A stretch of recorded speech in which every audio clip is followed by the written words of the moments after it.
and we're also having that. Okay. I I'm am here. downloading right now. What are you downloading? Oh, what Um, you're gonna say? yeah. Yeah. So if it looks like I'm not paying attention, I'm actually paying a lot of attention. Here comes Sandy.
Open Good file. morning. Morning. Oh, what are you chewing, Smicky? Um, hold on. Um, what am I chewing? Yes, this is an emergency Oreo cookie from shoveling. Oh, wow. You have to It's have still one. snowing. Mm-hmm. Yeah, but it's so tall at my house. Sandy, I bet it's tall at your house too. It's so what? Oh, the snow? Tall. Tall. Oh, Yeah, this is heart attack snow. I don't know. Oh, it's heavy, right? Yeah. Oh, it's heart attack Yeah. snow. Heavy. Yeah. That Yeah. I'm getting over some sort of illness. Oh no. And yeah, This well, is nothing will clear snowman your snow. lungs out like a little shoveling. God. Oh, I'm sorry that you're But sick. Nigel is having a great time. He loves shoveling, but he's not Oh. very helpful. He loves shoveling. This Yeah. is snowman snow. Yeah, yeah. Mhm. So We can make a good snowman. Mm. so you end up with Mickey, like I've shoveled off this section, and then you can just see that he's like running around over on one side, and then he leaps across what I've just shoveled to kind of make this slurry across. So it ends up kind of getting striped. It's pretty fantastic. Where I'm like, yeah. And the other thing that freaks him out is he's not understanding how the wind has all the snow in it. Like he's like, I feel it. I don't know. No. It feels a little sketchy for him. Yeah. Nikki, I made you a co-host. Oh, good. So you can let people in. I'll be back. Okay. That sounds great. Oh, well, Sandy, I'm going to have you to myself. Right. Okay. So, here's one that you'll love. So I had somebody send me a request on LinkedIn to be a business advisor. Okay. So I'm like, okay. And then I look, and that person is someone who is in the law field, and obviously has it is the first time that I've ever, you know how when you're on LinkedIn, it tells you like what that person posted last. And the last thing that he posted was, fuck you, John. And I went, oh, let me host this post. And it was, of course, a political conversation. Fuck you, John. Fuck you, John. LinkedIn. On LinkedIn. On LinkedIn. And I'm like, I don't know if this makes me like you more or go, oh, I can't, no. Wow. Yeah. Yeah. So for those people who like are wondering, like, do people actually watch your LinkedIn? Oh, we watch every bit. Yeah. Yeah. So but so there was a So last week, a woman who writes for USA Today, Uh-huh. he posted an article, and I think it was about DEI. Anyway, and then she got, pros and cons. I Yeah. mean, she posted the article that she wrote. Like, this is her business. She's a writer, a journalist. She Yeah. posted it, and then she got all these comments, pros and cons. And so I chimed in, but I didn't say anything. I didn't swear. I just explained what diversity, equity, and inclusion. Diversity, equity, inclusion. Yeah.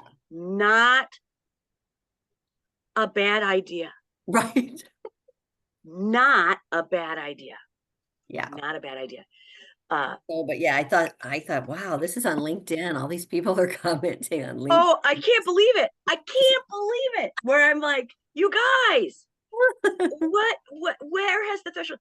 So then I was like, and it's easy to go into fear mentality to go, oh, well, there must be, it's just very interesting. So now it has come over into this new era. Yeah, yeah. Yeah. Kathy, we have no idea what your face actually looks like. You look like the informant. Yes. I am. I didn't want to say anything, but now that the secret's out, Right. I don't know what's Right. going on. I have great light over here. I have light on over there, and I'm still a black hole. Yeah. Where I'm like, hi. Yeah, Hi. doesn't We help. can't even get You you turn there. your computer, because we're just getting all the light from the window. Here, that's Yeah. better. I don't know. Better. It's better. It's better. It's better. It's better. How are you? Good. How are you? Good. Good. I'm sick, but I'm other than that. Oh, that's not fun. This is my snow shoveling hair. So you're sick and you're out shoveling snow? Yes. My husband got a job. Why? Well, he needed one. And I got to tell you, it's been the best 6 months of my marriage. Yeah.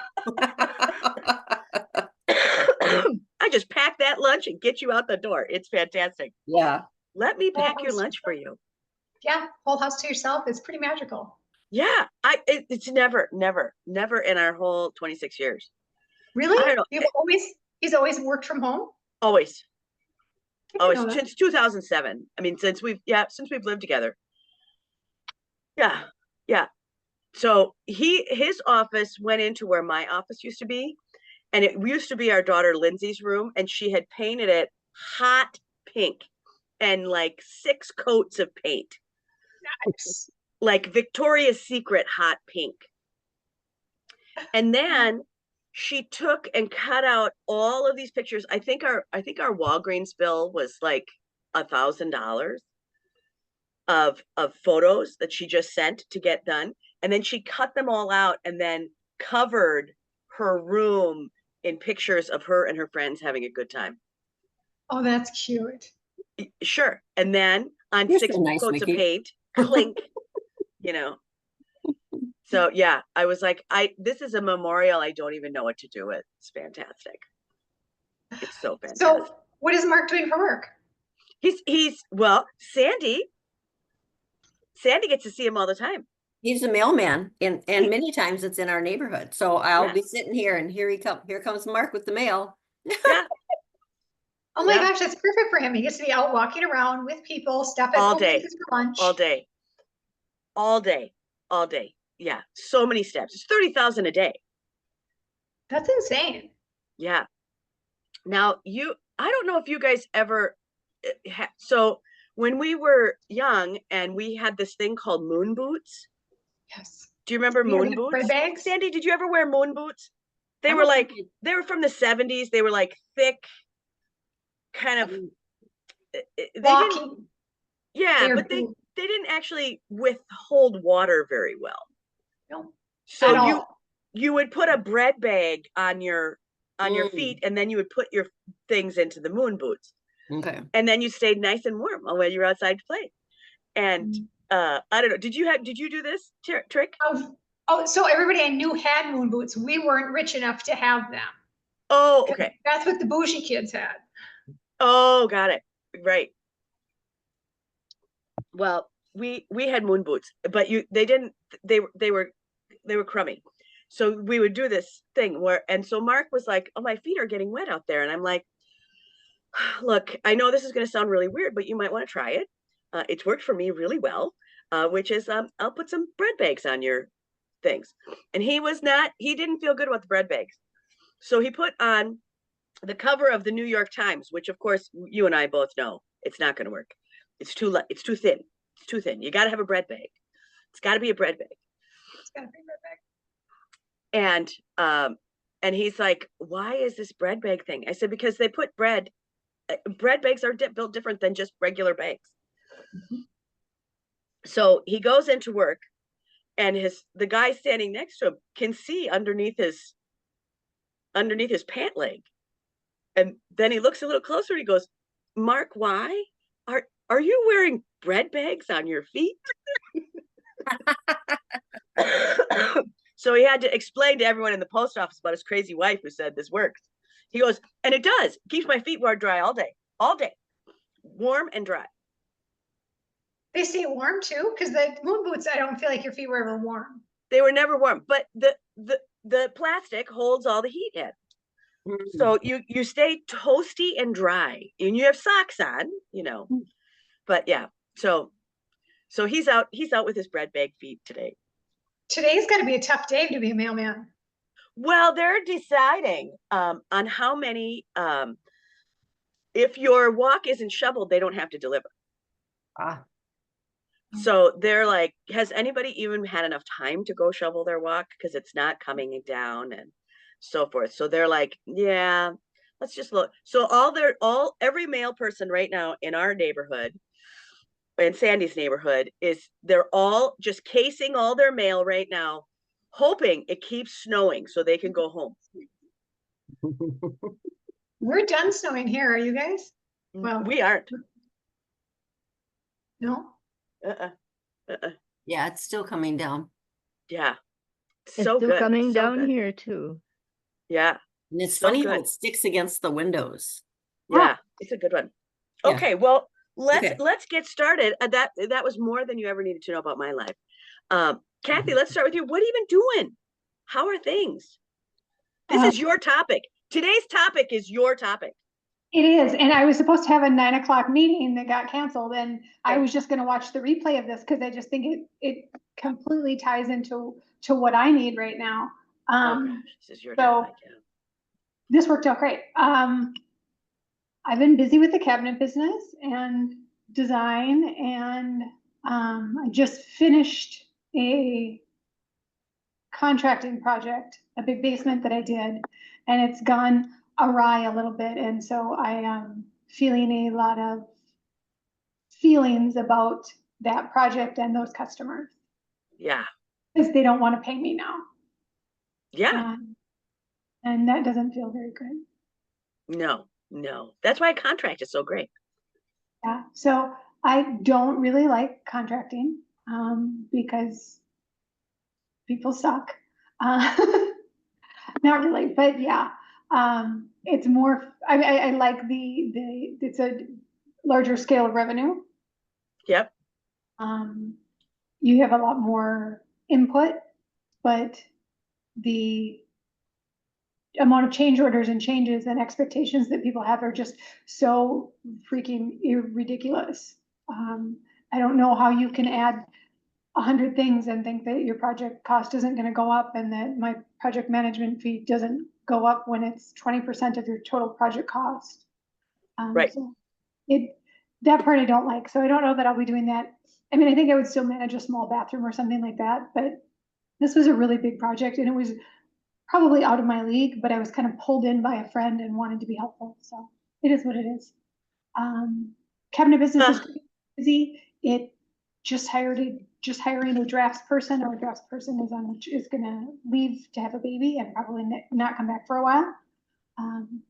The team is great, but they are all veterans and have been around for a long time, and we have 6 people that are probably retiring in the next 2 years.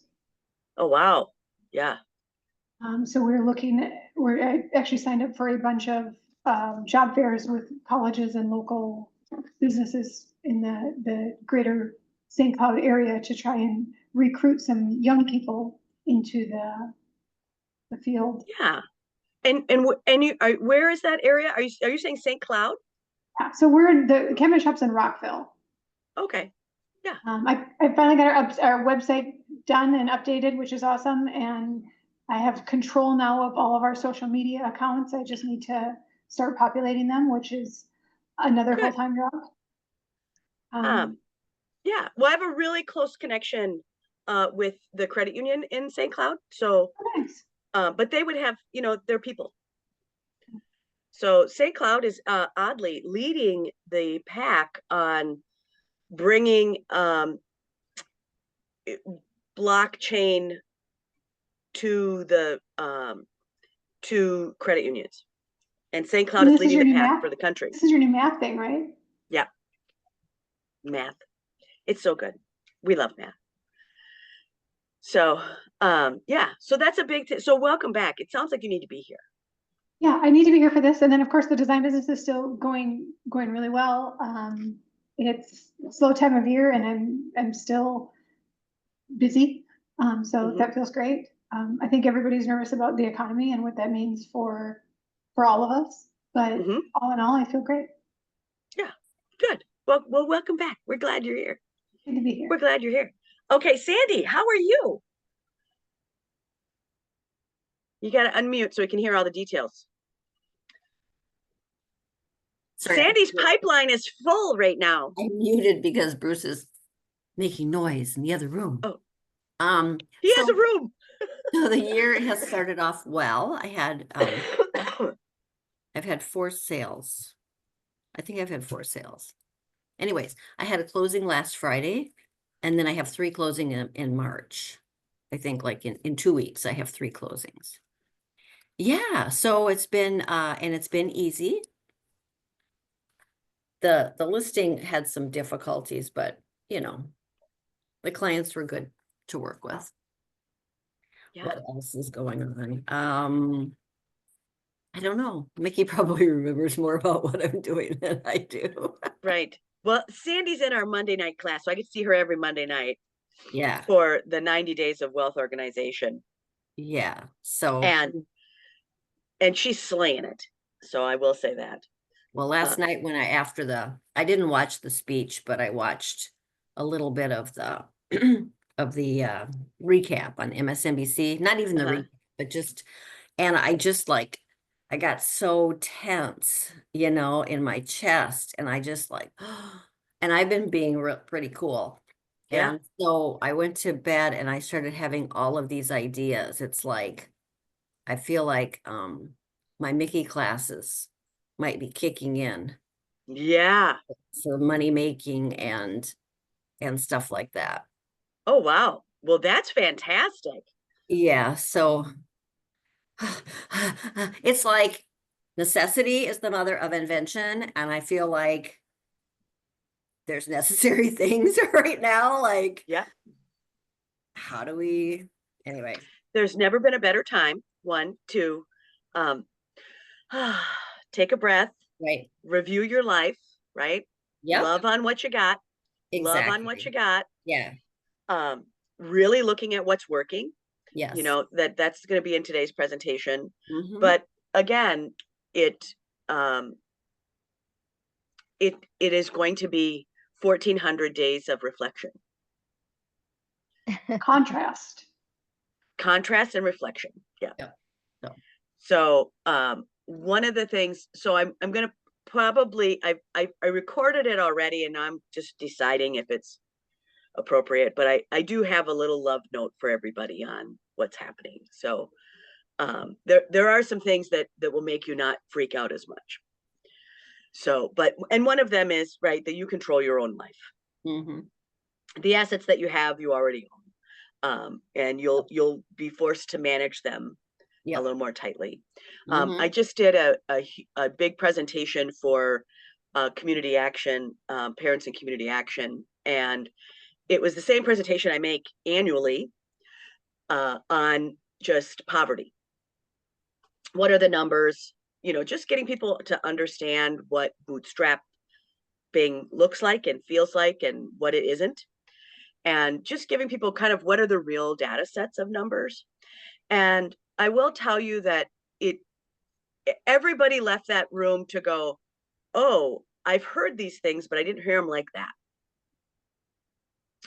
And everyone, so for those of you who are watching the replay, everyone that's in this group today happens to be located in the same state of Minnesota. But the people that watch the recap are from all over. And but for Minnesota, we have had 5 years of the median. So income is like on this bell curve, right? And on that bell curve, we've had 5 years of the median declining. So people in 2025 are actually living on the same income they did at 2019. And Sandy, you and I talked about this the other night, is that we also have a ridiculously low amount of rental in this area. So 82% of houses that you see in the metro area are owner occupied. So that leaves a very small percentage of available houses for rent. There's a lot of apartment pieces, but not houses. So families that have a lot of kids or whatever, that they're the ones that are really struggling. The other thing that changed that I think is really important is the top 1% and the bottom 25%, because in that system that to have the top 1%, you require that stability of this many people on the bottom. And so income stratas are always shown in a triangle. 26 years ago, when I first pulled this class, the bottom 25% was about $25,000 of income. So that was 26 years ago, 1999. Now it's 35. In 26 years, it's 35. So it's grown 30%. So, okay, I got it. But the top 1% used to be at 250,000. It started around 250,000 was the top 1% 26 years ago. Now it's 538. So you have the bottom where income only grew 30%. You have the top, it grew 50%. So you start to see that dichotomy of where are things. It's a lot harder to be in the top 1% because it's at 538,000 of annual income. Now, because of this also decline, what is considered, and this is Minnesota's words, this is from the Minnesota Census and from their Department of Labor, of what is considered a wealthy family, right? When does middle class end? And middle class, when do you move over, right, into the wealthy category? It's at 125,000. And for those of us who run a life here, it's hard to run a family on 125,000 and have a house and a car and all these other things. So the view of wealth has reverted, because that is also it was 112,000 26 years ago. So at 112, you were considered wealthy. Well, in 1999, 100,000 was a lot of money. It isn't now, because we have 40% inflation. So when you're looking at the economy, it isn't that it's just crept up on us. It isn't just one administration. It is an erosion of wealth in general. So when I say to people, yes, there's a lot going on in the economy, there's been a lot going on. That in that 26 years, I've watched the entire market fall apart 3 times, right? Some of you might remember the .com. Some of you might have remembered the mortgage crisis. Some of you might remember the pandemic. So in 26 years, to have the entire system melt down 3 times feels crummy. Well, looking forward at a marketplace that's moving even faster, what are the chances that that's going to happen again? Really high. So going back to what you're saying, Sandy, about I feel like I really have to think about my income, or I really have to think about these things, because the past does not, right? That old saying, right? Past performance does not mean future expectations or future results, right? But the chances of us having an economic crisis in the next 20 years of your life are really high. And they're really high, and that they'll happen multiple times. So you got to start really looking at, what do I want to do to cover myself? Right? What makes me feel safe and sane?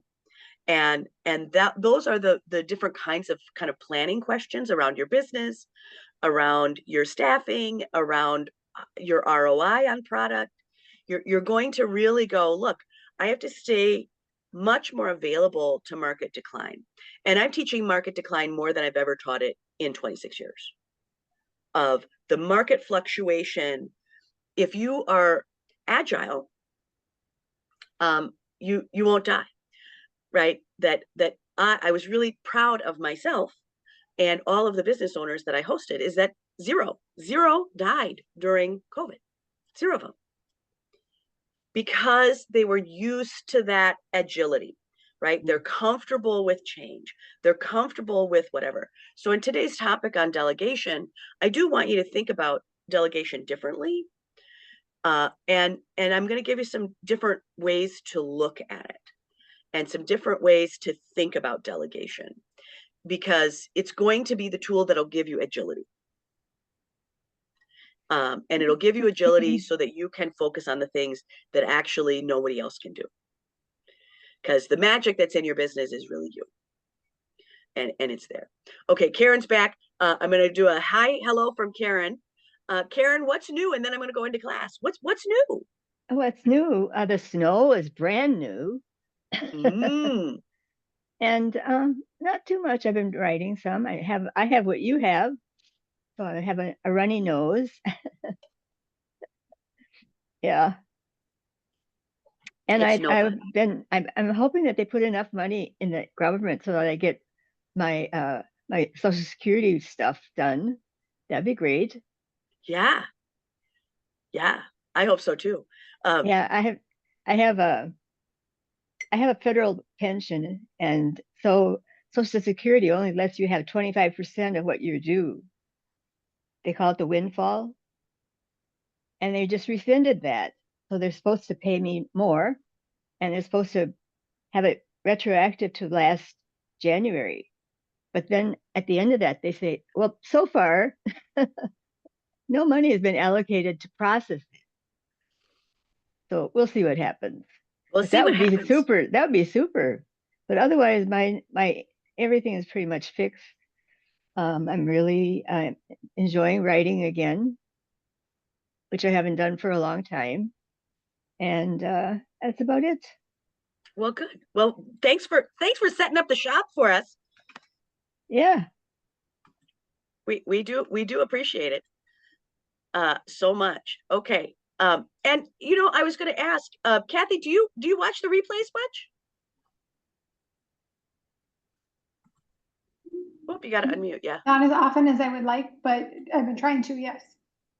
Yeah, that's fun. Well, thank you. You are welcome. If you leave a comment on there, I'll comment back to you. I should do that.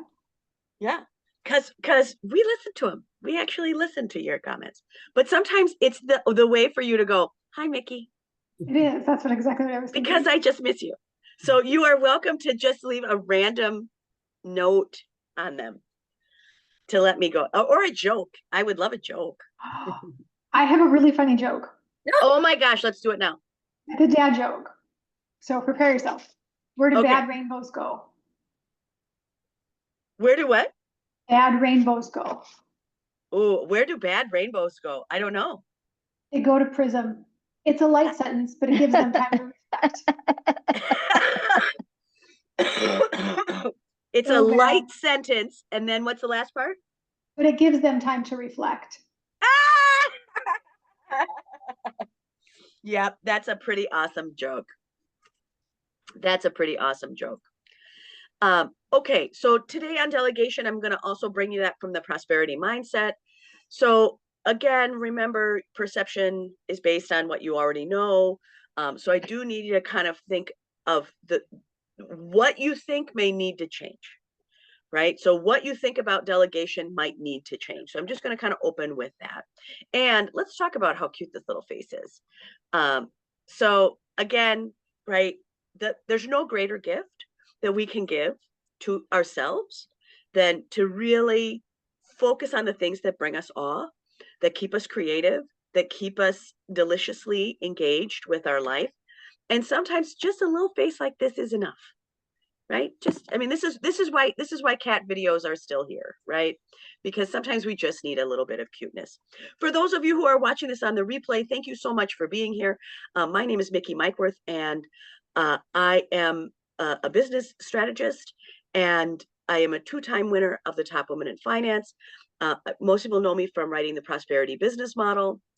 That's the 3 E's of environment, economy, and efficiency. And the big news is that I've been on my spare time doing Google reviews for small businesses all over the country, and we just hit 9 million views. So all those crazy pictures that we got to do are a big deal. And I had set this really huge goal of 25 million. And I had just hit my first million when I made that. And I was like, gosh, how am I going to do this? And now I'm at 9. So that's pretty fun. Prosperity is the idea to magnify, and prosperity mindset is that magnifying with intention, right? So we're really going to be looking for that ability. Sometimes you hear me to call it the pixel, right? What's that dot? What's that one dot that everything else kind of puts forward? And that's the ability to really understand your values and your vision. So it's a lot easier to feel prosperous if you know where you are in that category. The other thing that we found out, actually from somebody else who comes to class a lot, is again, take those side notes and then make it a point to come back to the notes in about a week.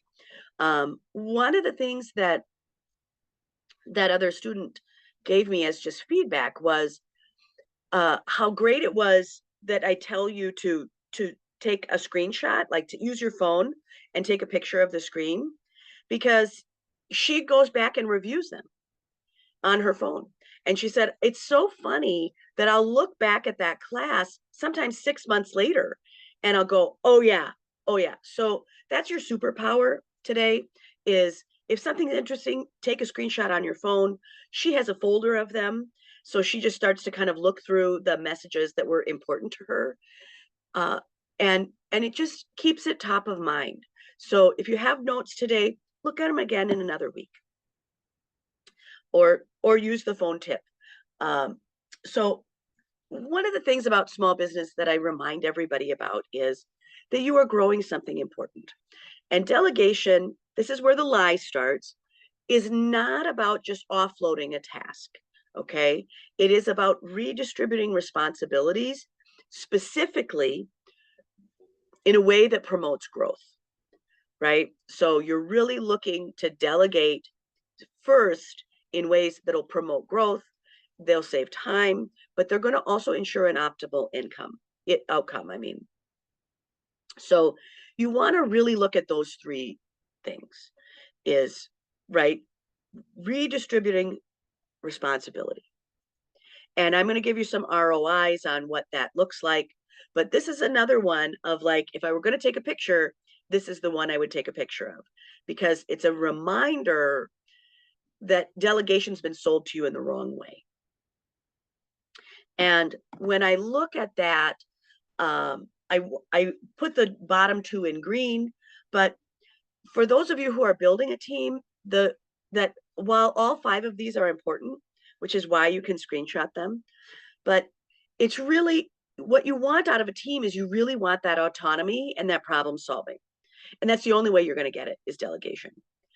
And the second is that continuous learning, that I think that business owners themselves, especially those who have been in business for a long time, recognize that they have to keep learning.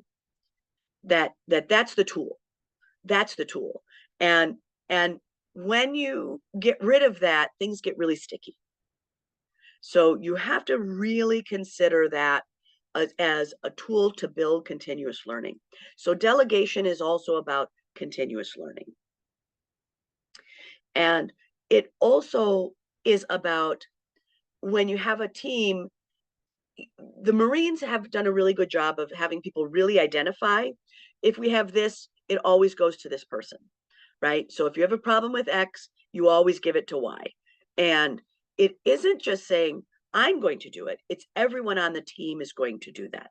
So if there's something that has to be edited, everyone has to send it to the editor. If there's something that has to be a specific path, everyone has to have the same path. And that's what the Marines have also done a very good job of delegation in job title. Of what is it? What are the tasks that you give to the accountant versus what are the tasks that you give to the admin?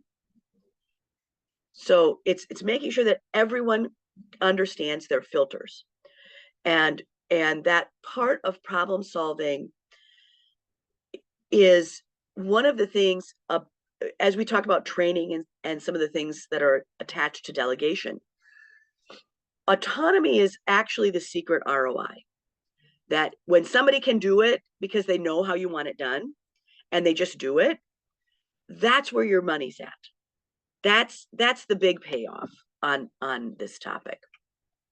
So prosperity mindset is that the delegation of power is power. Like, that's the point. The delegation of power is power. So even giving someone a small task, it still gives them power. So, right, if you've ever had a little kid and they just like sweeping, you're like, oh, I bought them a little broom and now they can sweep their little room and stuff, right? Now they're not going to do that on call, but when they're 3, it's still cool. But it gives them power. We give children tasks because it gives them power. What it doesn't do is it doesn't give control away. So I remind you that delegation is giving power. It's not giving the control away. It's about inviting growth. Oh, okay, if you do this, then I can do this. If you do this, I can do this. And so a lot of times you'll hear me talk about this as in when you're hiring employees, is that person going to work in front of you or behind you, right? Do you need somebody working in front of you to be able to get the tasks ready so you can move quickly? Or do you need somebody working behind you to kind of clean up the mess because you're a comet? And you just have this comet trail of craziness, right? So you want to think about delegation is giving someone else power, but it's not necessarily giving your control away. So you want to think about that. It's going to increase your asset of you and your time and what you're doing. And you are the largest asset in your life. You know, I remind people about that you are the largest asset of your life. And the greatest piece that everyone is looking for is resources, but the largest resource is resourcefulness. So your ability to be resourceful is your largest asset. So if you're looking to expand something, remember that resourcefulness is your magic. And you're looking for other people to help you also. Delegation also gives you lots of new ideas. It has somebody looking at a problem differently. Right now I have interns from the University of Texas, and they are doing, they're AI interns. It's an AI intern. And he got his first case done. And he said, and here's all the problems I think there are. And I said, well, actually, I have a different problem. And he was like, well, what's the problem? And I said, well, that they can poach my people right at their desk. Before, they could poach my people out to lunch or whatever, but now they can just send a text right to their phone. I'll give you more money. I'll do whatever, right? And he went, wow, I never heard of this. Ah, well, right? Technology makes lots of new things happen. And it is really looking at, right? You are the most resourceful person because you know your business more than anyone. Having somebody who has AI and is a young brain, even if they're in an MBA program, they don't know your business the way you do. And this is the piece that I want people to remind themselves of, is that you have a lot more to offer somebody than you may realize. So I always say, thank you for showing up. Thank you for being here. Thank you for being the person that not just is going to have a dream, but that's going to take action on those dreams. That's a big deal. That's a big deal. And that's your largest resource. So when we go to delegation, I will tell you my little chickadee conversation, which is that everybody goes, oh my gosh, there's so many of them, right? There's so many of these little tasks, so many. And they just go, let me just get up a bunch of these and give them to somebody else, right? But the fact is that these are these small tasks that are, they look like they're the easiest to grab, but they're actually not the right investment. So delegation has to be on the other side. So when you're thinking about delegation, I want you to think about, right, what is the, what's the desired outcome, right? Winner, winner, winner, chicken dinner, right? And yes, that cute chick really has the, what's its outcome? Its outcome is to be on my plate. It's a paycheck, right? We all sing for our supper. So you will want to know what is it that you're trying to serve up? Is it a finished contract? Is it a signed contract? It's a finished project. It's a paycheck in the bank. It's a paycheck in the bank. And so when we're starting in business strategy about, well, why aren't you delegating? And I start to go, well, what's your why not? Why not? Why not? Why not delegate that time? Why not? And most number one is I can do it faster. I can do it faster because they don't understand the ROI. And delegation will make you a longer term investor in your own business. So delegation, people are thinking they're going to get immediate relief, but the reality is it's about 6 weeks down the road. So you have to go, this will help me in about 6 weeks. So when you're starting to think about why not, I can do it faster myself, that doesn't actually help you to not have to do the task.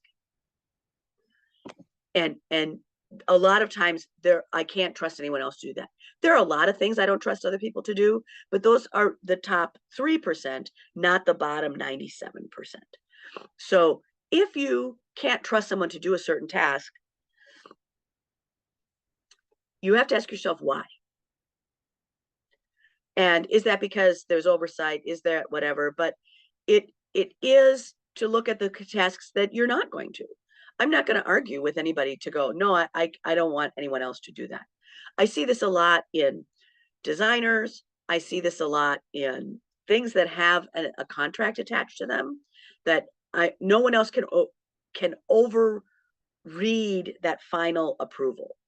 That part I agree with, but they might be able to write half of the proposal. They might be able to add something to it. So, well, again, it's not giving control away. So you're not there to give control away, but you are there to give power. And that's power for somebody to learn how to write something like a contract poorly and then do the oversight on it. And then they can learn how to do it better the other way. 6 weeks down the road, they'll be better. Again, right? You have to learn to trust in that training. If you go, it's faster if I just do it myself, is really about training. So if you hand something off, you really want to look at what's your standard. Because I might have a very different standard for something than someone that I know. So I was wrapping boxes with my son. And he was very critical of my folding methods. That he was taught from his grandmother to use this thing called a bone folder.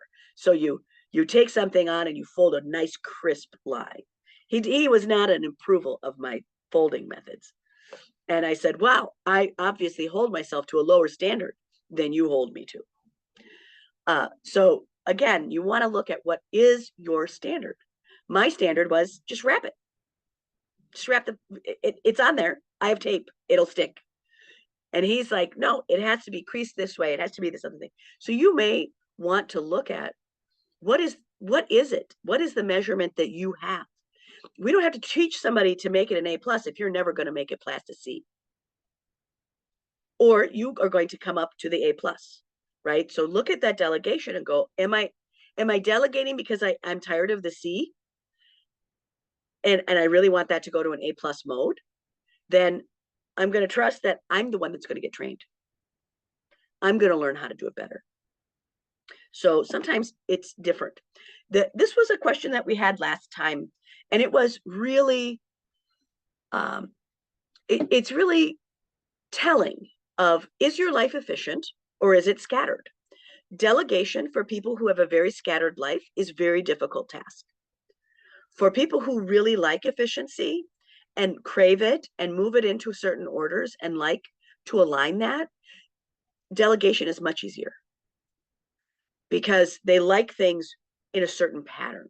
People who have a very scattered life, it's very difficult for them to get used to systems that require oversight. So another tool that I gave last class was really around elastic time. And you will need this concept to be able to delegate well, which is being willing to aspire. I don't need you to have to be it all the time, but the aspiration is the critical item, which is to be flexible on order, right? Placement, or where is it in the day of someone else? So you want to build more flexibility on when something can be done. And you are going to start thinking about that flexibility as who can be that person to do it. Who can be that to do it? And again, you for those of you who are in the 12-week year, you hear this from me a lot, but you will have to cut off the outside world for periods of time. And you have to turn that phone off. You have to just get a hold of your calendar, because those 3-hour blocks of time are critical to being able to grow, because you need that time for your brain to do the deeper thinking. So your brain actually needs that 90 minutes of time to get into 90 minutes of time on one project to get into the deepest levels of thought. And then that's where the golden nuggets are. So that's the following 90 minutes that really are pretty magical. And then again, if you haven't done task batching, I'll talk about it a little bit more here a little bit later, but task batching it's a superpower. And task batching is also one of the ways that I like to look at delegation. Like, here's all the things that are attached to this whole project. Why don't we batch all of these together? This is why people hand off newsletters, right? Because it's all the tasks around that. I need a story, I need a photograph. They're all things that are related and are in this one section of my life. So task batching sometimes is just a whole category. That's also why people send out their social media, because it's just task batching. And then it's also looking to break apart harder tasks. So when you are breaking apart, when you're taking a break from something to do a similar task or to do something else, right? If you've ever had something that's like been irritating you and you just in this work and home environment go, yeah, you know what? I'm just gonna take the dog out. I'm just gonna open the door. I'm gonna just change the laundry. Or for me, I'm just gonna go get something, to drink. Right? Get a cup of coffee and come back to it. Right? That is also a tool that you're not going to leave the task, but you're going to take a break from the task. And that's where Pomodoro timers are a big deal, is to go, I'm never going to work, even if I have a 3-hour time, I'm never working more than 45 minutes at a time. So I've got a break in there. I've got 15 minutes. Now I'm going to come back to that hard task. And that still counts, right? The other thing that's really important about elastic time in delegation as well is that you start to measure how long it takes you to get distracted. So when you're starting to kind of vie where you're like, I'm not really paying attention to this anymore, right? That's the magic number that you need to know. And then you need to train yourself on how to stop at that point. And what that will also do for you is that'll tell you when someone else will tire of that task. So when you're giving it to a delegation, you go, look, I've done this task a lot. You really are going to only do it for about 45 minutes, and then you'll need a break, and then you'll need to come back to it.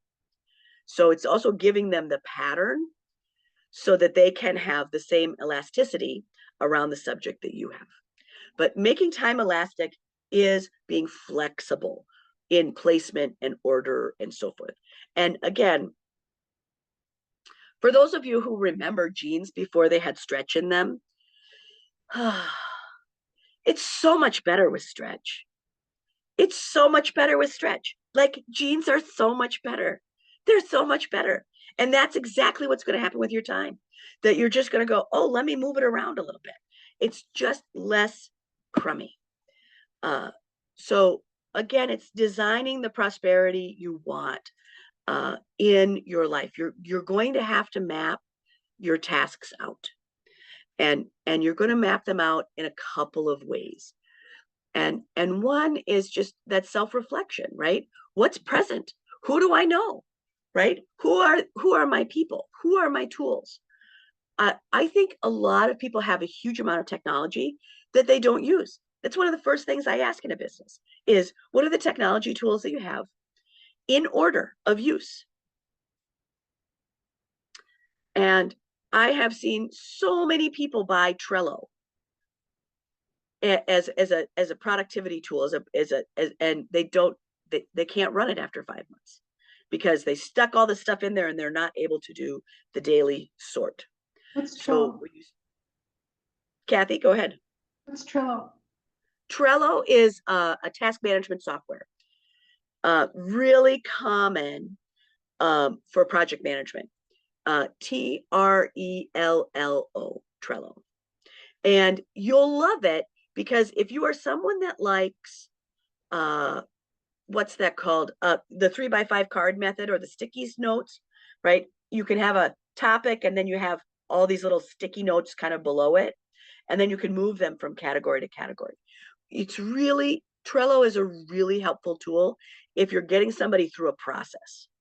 So we use it a lot in Sandy's field of, when does someone come in as a new lead, right? What do you do with that lead? Where are they in that process? And how many people are in specific processes? Sandy keeps it in her head because she can. But if she had 10 times more business, she couldn't keep it in her head anymore. So Trello is a way for you to just keep looking at those tasks, ordering them in a process. So a lot of times that's identifying how many stopping points or graduation points there are in your process. And so in a bathroom, right, you have that beginning side, you have the design stage, you have, you kind of know your points. And in construction, you've got 25. So that's tough. Trello's a little messy there, but that's why everybody kind of moves to a spreadsheet when you're getting to that. Trello works good if you've got about 6 processes, and then you can kind of move them through that. But again, it's starting with self-reflection. What's the knowledge that I don't have? What's the knowledge that I need? What are my distribution models? Who are my partners? And that is just to see kind of what's available. Now, I gave you this 5-point. So it is kind of, this is the way that it is all of the time, is that 5-point model, which is identifying the tasks. And sometimes the task I identified at the first time, once I delegated, I realized it's the wrong task. So it's identifying what are the tasks that need to get done. Some of you are going to be doing task delegation based on an actual process, and some of you are going to be delegating tasks based on the business itself. Some of you are going to be delegating tasks based on productivity. So it's identifying. So the first part is identifying. The second is assignment. And that is somebody who wants it. You can't give somebody a task that they don't want to do and think that they're going to get it done real good. So they have to buy into it. So that's especially the tighter your team is, the more they have to say, yes, I'll do that. The second is training on them. And that is, we're going to talk about assurance and some other things, but it's really, how are you training them? And that's where everybody gets stuck on delegation because they don't understand their ROI. And I've given that to you before. It's really 4-to-1, but some tasks are different. So we're going to talk about which tasks we should put up on the board for them. And then it's following up, and it's figuring out how you follow up. I have a lot of CEOs that really are managing global projects. So they have many people, many reports. So they are just looking for a 3-point bullet to go, okay, on Thursday, I need your 3-point bullet point, and I'll give you feedback on it. So those are any of your 3 questions. She will answer anything on a 3-bullet point. You only get 3 questions, but you can only tell me 3 things that are going well. So that keeps everyone concise. What are my top 3? And then she can focus right there at the top of the pile. She's not digging in underneath. That's their job. So following up for you can be something very simple as a text, right? How's it looking? Are we on schedule? Sometimes you'll see people do this where they'll send you another email and they'll say, I just want this to float to the top of your inbox, right? So sometimes I'll remind people, you are in fierce competition on my inbox. So it is never offensive to me for you to send me a second email. It's never offensive because my inbox is under attack every second of the day. Every second of the day. So just shoot me another line. And then really looking at outcome. That outcome, you want that team member to grow, right? So you're investing delegation, you're giving the opportunity to delegate so that they can grow. And you want them to grow. That's why we want to give them power, is because if they have power, they'll use it. And they'll use it usually in a way that gives them the most positive feedback. So when somebody starts to do something really right, and you don't have to do oversight as much, that doesn't mean you don't still report on the good. So it's really easy to go, oh yeah, they got that. You know what? How about if I just say thanks again? Thank you for getting all of that billing out on time. Thank you. I do appreciate it, right? Or thank you for this. That when somebody's doing something right, that doesn't mean they don't need a yes. Yes, still working, right? And this is my face, assurances. Everybody needs assurances. And what I tell people about the reason that I'm asking isn't because I want to micromanage the shit out of you. The reason that I'm asking about stuff is I need an assurance because there are other things in the system that I'm working on, right? So that's also from the Marine model, and I mean like the US Marines, their model is that what's the assurance that the next person in the line needs, right? So it's not just what is the assurance that the team leader needs. The team leader needs an assurance from everybody, but the other person that needs assurance is the next person on the line to go, okay, Joe, I'm done with this section. Now you can go, right? All the photos are done. Here you go. So we have another person that comes to this session a lot named Janet, who has put out the same magazine for a long time. And she is always looking for certain things to come in at certain times. Okay, Joe, you got to have it by the 12th. Okay.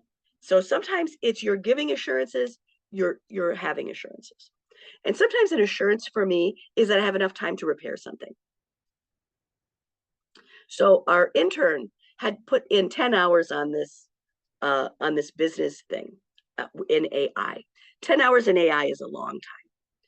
And he had a 26-point list that he had to go in and do market research on.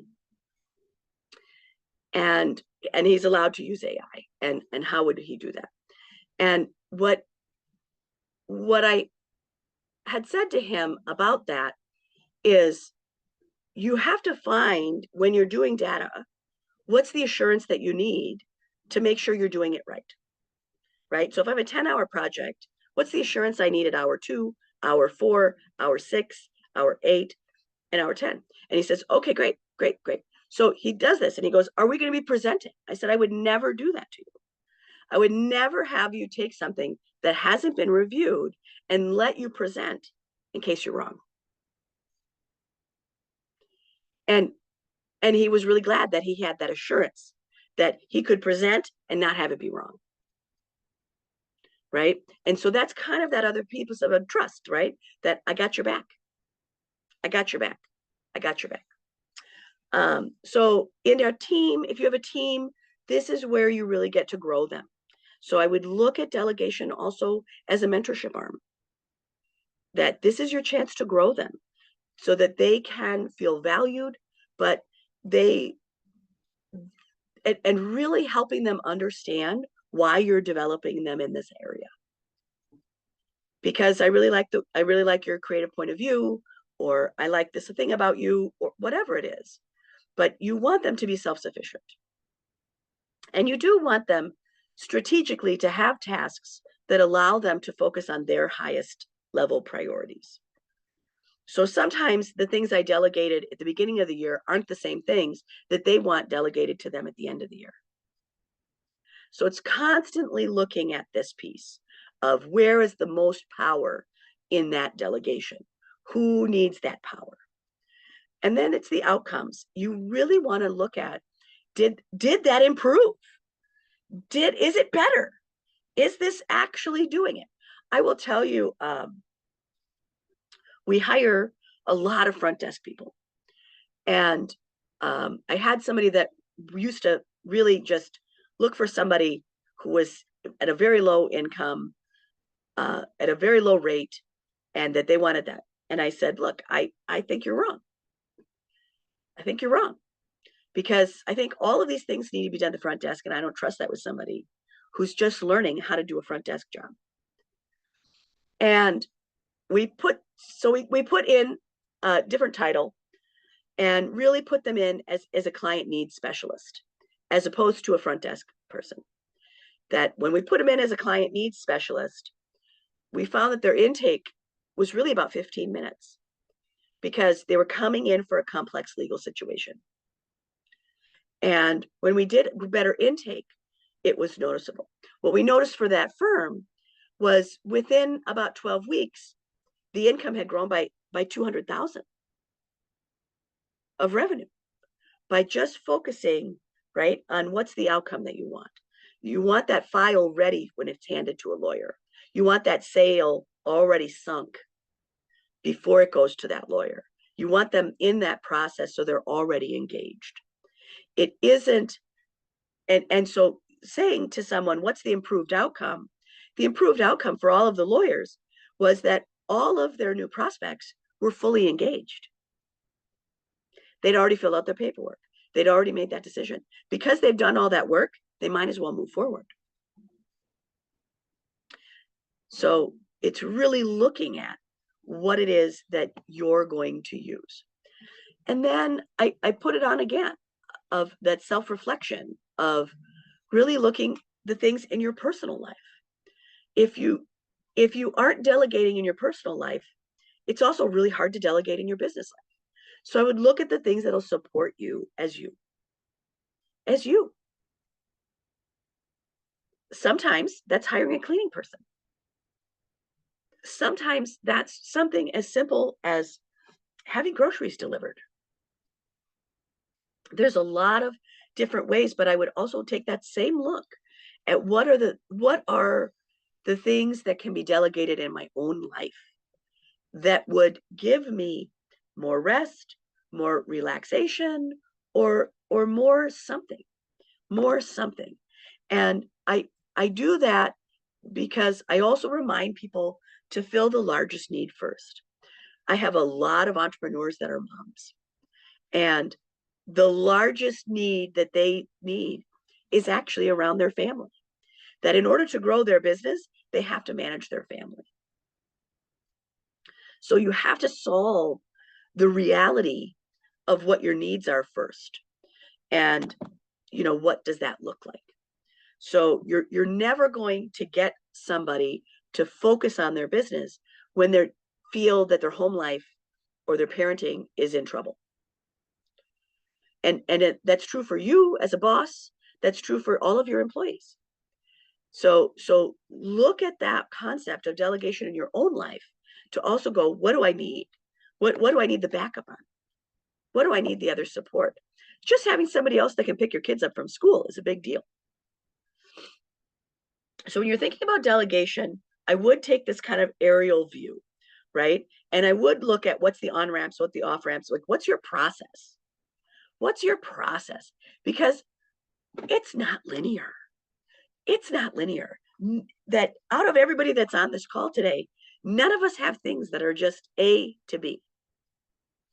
It's not. It's never that easy. There's all these little squirrely whirlies that we have to be able to do. And we have to on-ramp and off-ramp and be able to keep driving the process to an outcome.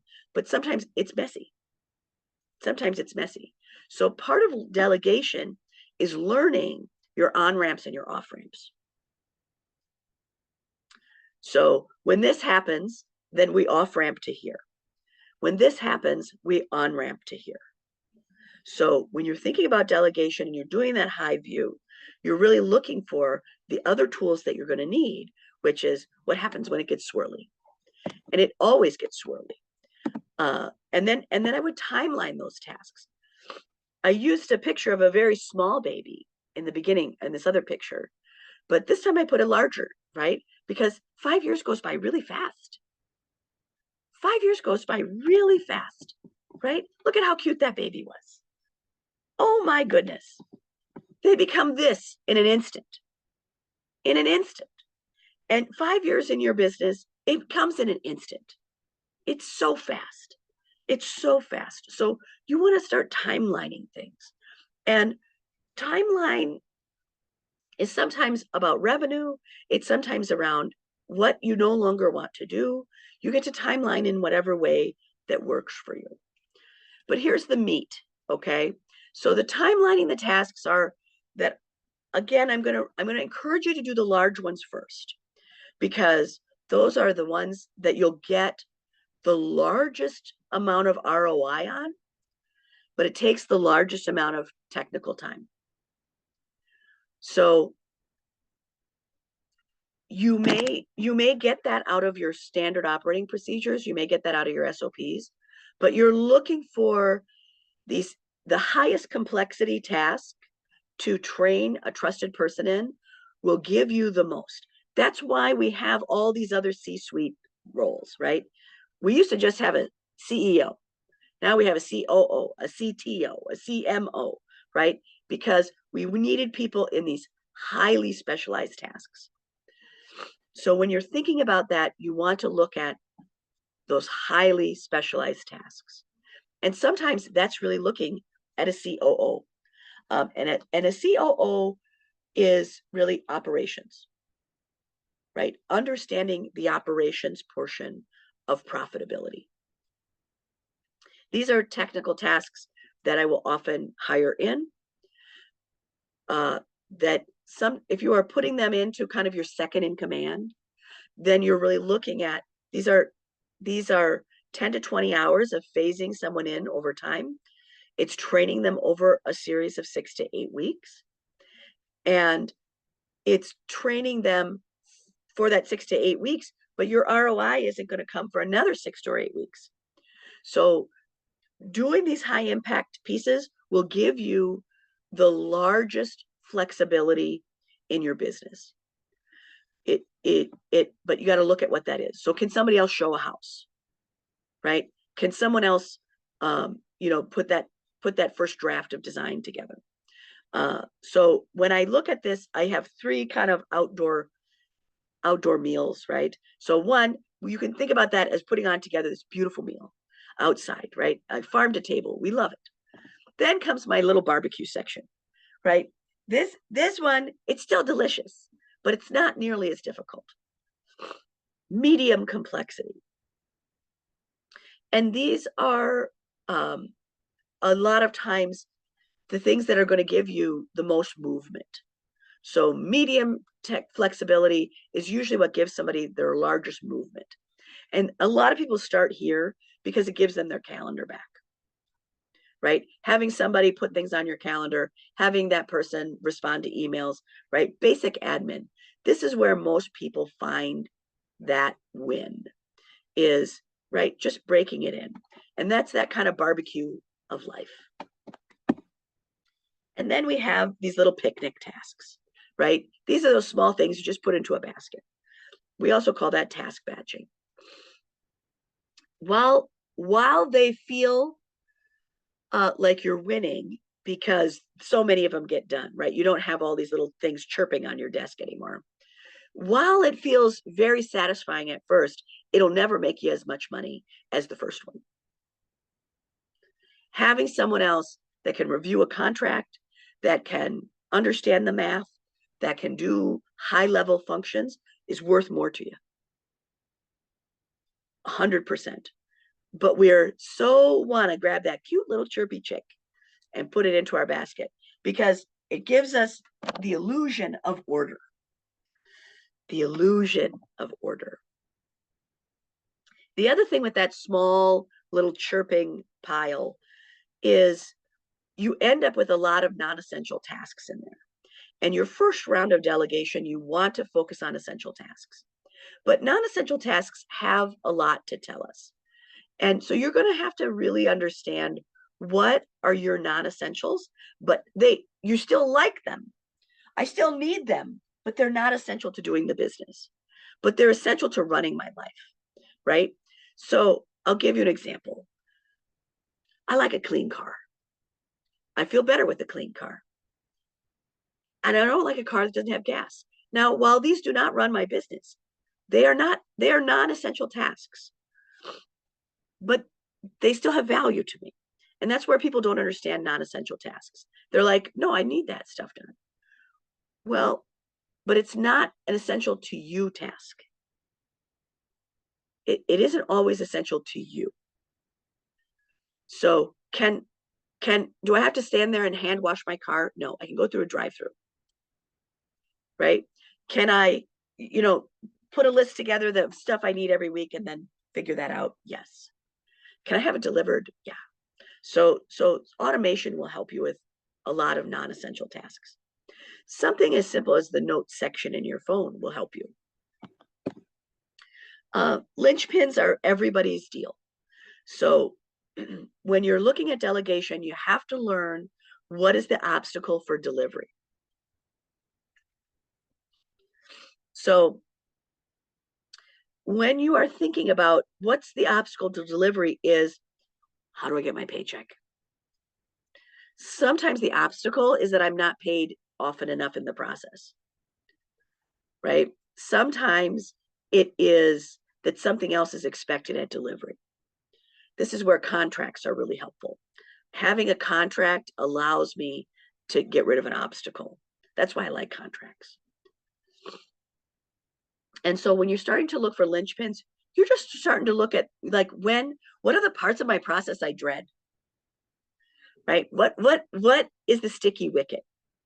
And that sticky wicket, I'll use Sandy's example in her field, is contingency. Right? How I put the offer in. Right? Is this contingent on an inspection or not? Is this a cash offer? What's my timeline?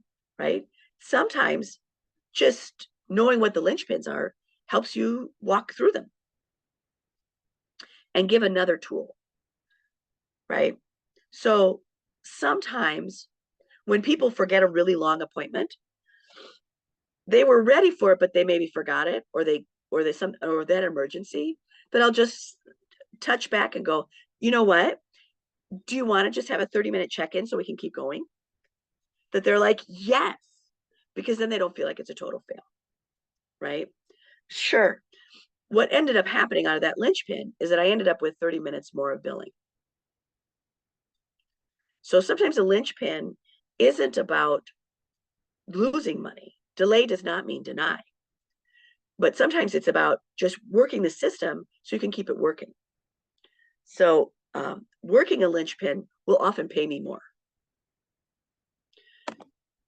especially when it's someone else's linchpin. And then I would teach linchpin.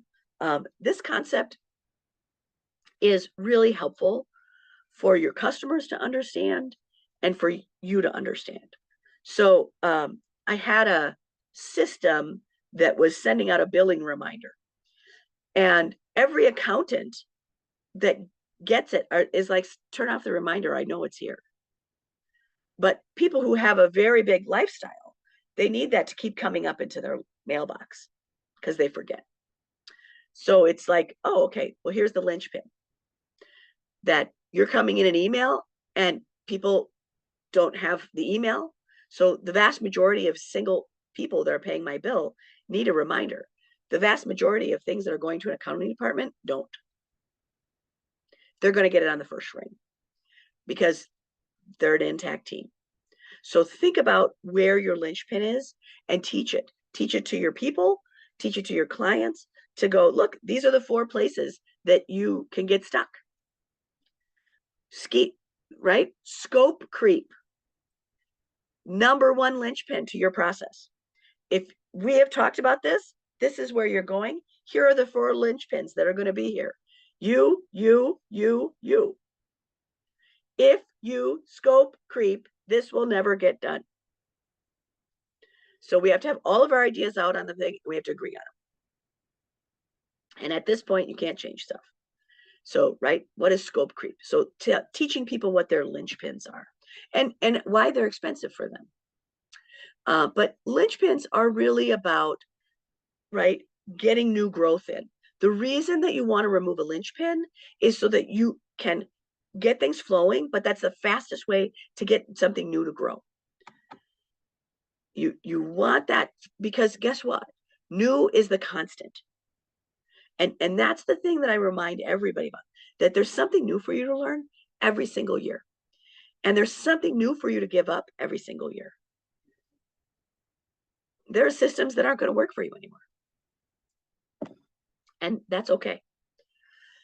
When you're looking at delegating tasks and which ones to do and which ones not to do, I do use that 2-minute rule.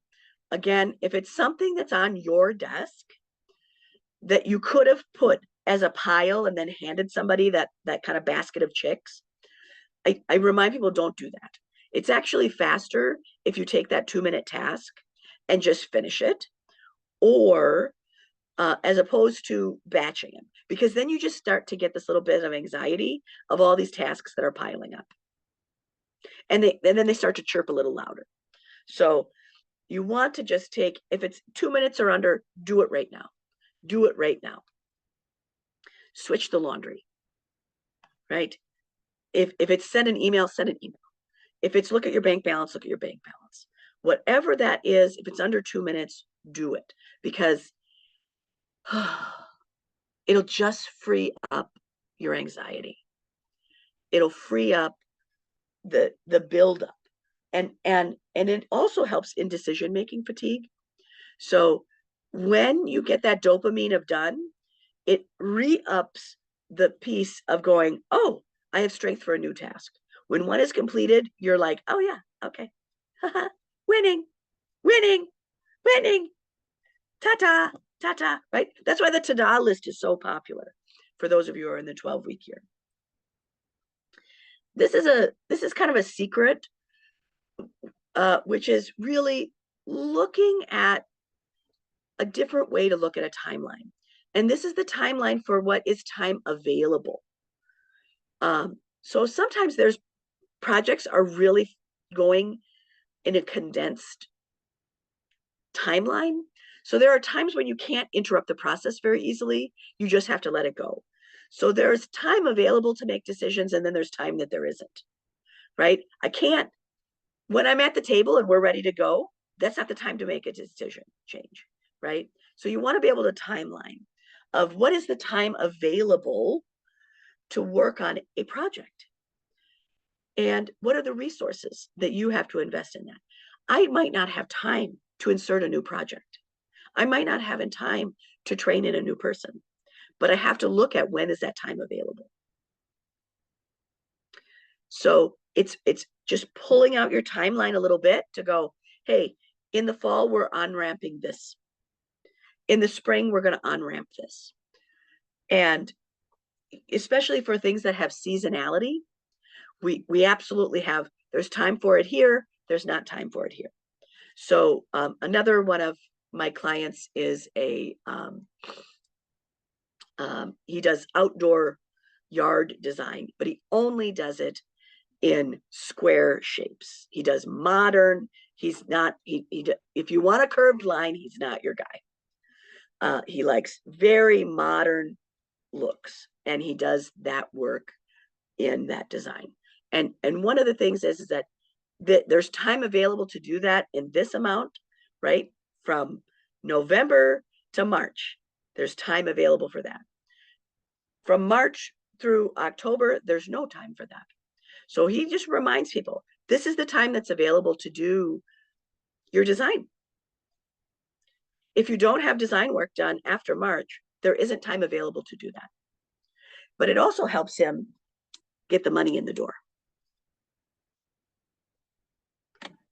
And he has half down for the work that's coming in the season. So it allows him to manage payroll. So task batching is when you take a lot of things that are a lot alike and you start putting them into kind of one flower pot. So if I have a lot of creative projects that need a lot of the same things, I'm going to try to get all those same things at one time. So, right, it's one trip to the same area. So if any of you have ever put together a yard,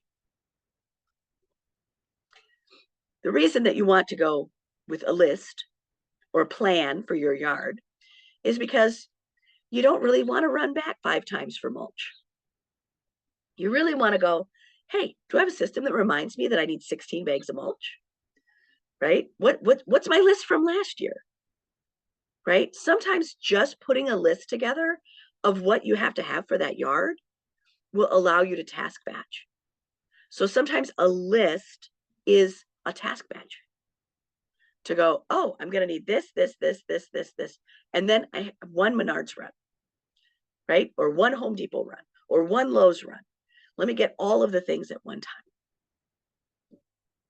Task batching is also effective in a business when you get chunks of money. So sometimes I'm task batching because I'm waiting for a chunk of revenue. So I'll give you an example. Brick and mortar stores, right? I'm going to order all the cards for the next season always after we got done with that holiday pile of money, right? So I'm going to bring in new stock with that money that's sitting in my bank account January 1. So trying to build something with an empty bank account in March is tough. So we'll batch those tasks back. Especially for people who are doing seasonal work. Their money isn't coming in till March, April, May. And then automation. Automation is a tool that oftentimes I have someone else set up for you. So when you're looking at delegation, I don't actually need you to necessarily learn how to do an autoresponder, but I do need you to have someone learn how to use an autoresponder. And an autoresponder, if you've ordered anything online, we are so spoiled on tracking. How many times have you gotten a tracking message for something you forgot you ordered? Right? Autoresponder, and you're like, oh yeah, I forgot I even ordered that. Okay. We are so spoiled. And if you fill out an order online and you don't see it in your inbox that second, you think that there's something wrong. So AI and technology is going to give us an absolute expansion of opportunity to have autoresponders. And those autoresponders are things like a chatbot. If you are not familiar with this word agent, A-G-E-N-T, and AI, well, hold on, because you're only 18 months from having it change your life. So an agent is really a chatbot that is for a specific body of knowledge. So you're going to see AI break itself up into fields. So you'll have an AI agent that's just for legal work, that's just for this other thing, for beauty and makeup, for customer service, for HR. So you'll start building agents. And exactly like you guys have talked, so I've talked about it before, the beauty of an FAQ, right? Of frequently asked questions section, right? An FAQ, all of them will be automated into your chatbots. And sometimes it's infuriating to have that in a chatbot because it keeps giving you the same one. But that also lets you know that it hasn't been programmed.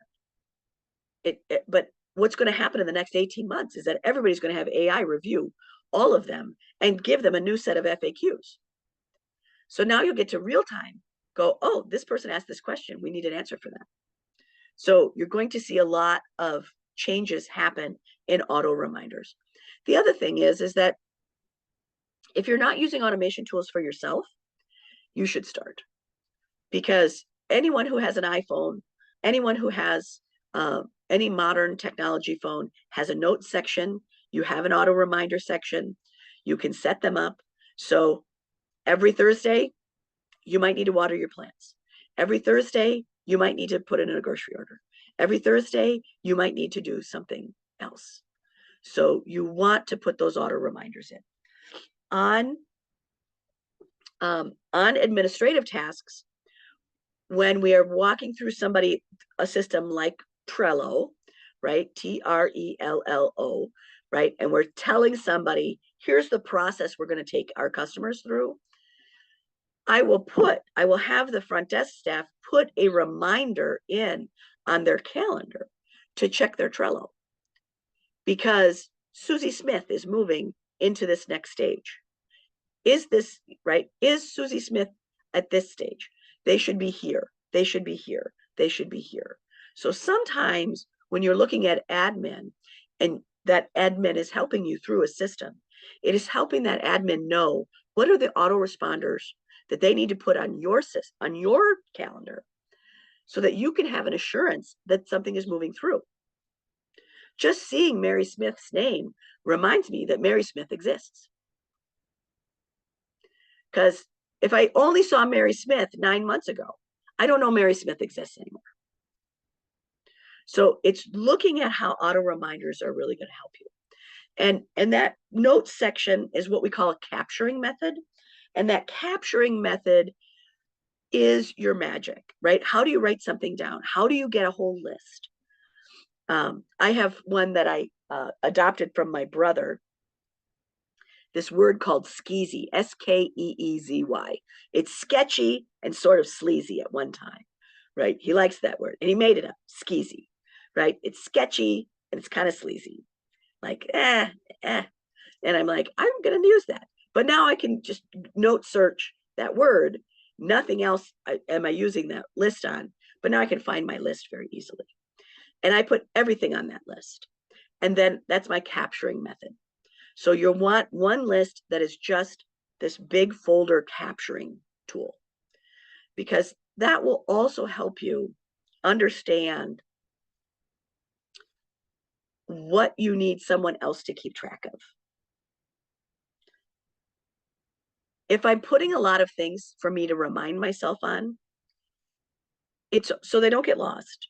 2, because it brings something to my life, right? That there's a benefit of non-essential tasks. They make it so that I'm essential.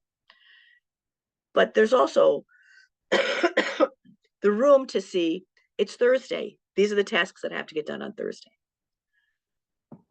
And it lets everyone else know that that's your Thursday list.